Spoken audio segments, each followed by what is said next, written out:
using microbiomes to address gastrointestinal and metabolic diseases. We're joined now by Karim Dabag, the CEO of Second Genome, Inc. Thank you so much for joining us. You're welcome. So tell me, how are you using the microbiome science in the development of therapeutics?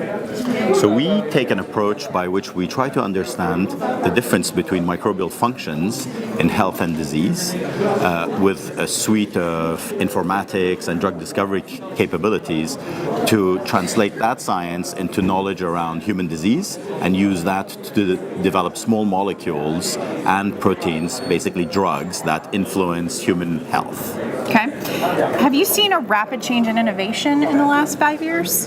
Yes. So I think that the big transformation that we're seeing out there range from technological advances around sequencing, computational power, cloud computing, the ability to interrogate and analyze genomic information on microbes, the ability to converge human data with their microflora data, together with the large amounts of clinical data that's being made available through publications, citizen science, etc., to be able to understand, these large amounts of pieces of information about what are the microbes in health and disease looking like, and being able to correlate those with very specific disease phenotypes. So these are the big changes that are going on the outside that are enabling also us to be able to leverage that to find information that's medically useful and pharmacologically translatable into drugs.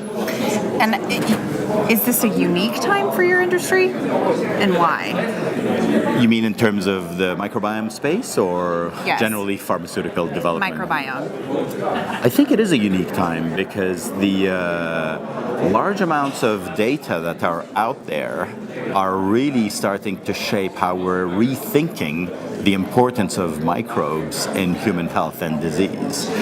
The microbes in our gastrointestinal tract or our oral cavities, etc., were thought to be there but not really functional in the past. Now we're realizing that these microbes may be a new organ in our bodies that had been ignored up until today, and we carry around several kilograms of these bacteria with us, right? So these are bigger than most of our organs, right, than our hearts or our lungs.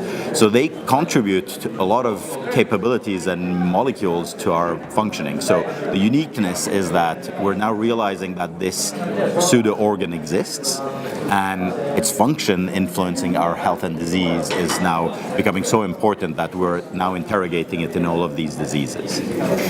What difference has the development in data science had in your industry in the last 10 years? Transformative.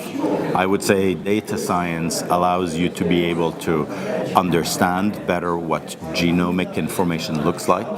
It allows you to understand large amounts of information coming together in terms of patient subsets, patient staging, disease staging, what drugs they're on, and being able to correlate a lot of those patient data with other biochemical information, omics data around their disease. So data science pulls this all together and allows you to interpret all of these complex pieces of information that was difficult to bring together before. Now you can actually bring it, recognize patterns, and use that information to say which patients are likely to respond to what drugs and what are new drugs that we can bring to those patients. All right, exciting changes. Yeah, absolutely. Thank you for joining us, and enjoy the rest of the conference. Thank you.